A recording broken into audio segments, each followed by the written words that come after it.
కూటమి ప్రభుత్వం మహిళలకి గుడ్ న్యూస్ అందించింది. ఎన్నికలకు ముందు ఇచ్చిన హామీలు 1 by 1 అమలు చేసుకుంటూ వస్తూ ఉన్నారు.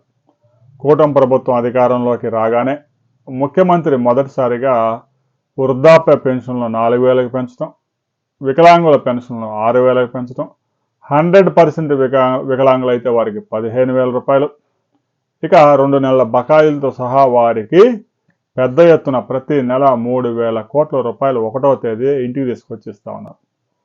ఇక ప్రభుత్వ ఉద్యోగులకు 1వ తేదీనే జీతాలు అంతా ఉన్నాయి. ఆ విధంగా కూటమి ప్రభుత్వం అధికారంలోకి రాగానే ఒక పథకాన్ని అమల్లో తీసుకొచ్చింది.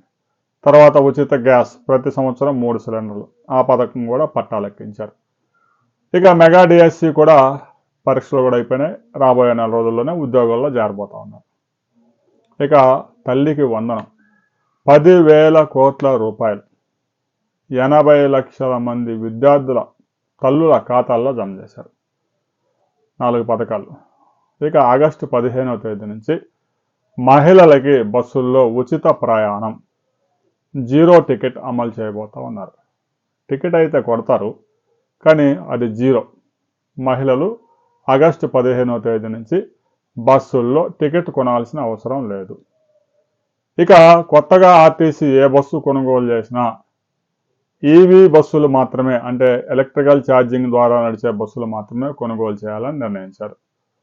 రాబోయే రోజుల్లో కొద్ది రోజుల్లోనే అన్నదాత సుఖీభవ నిధులు కూడా జమ చేయబోతా ఉన్నారు.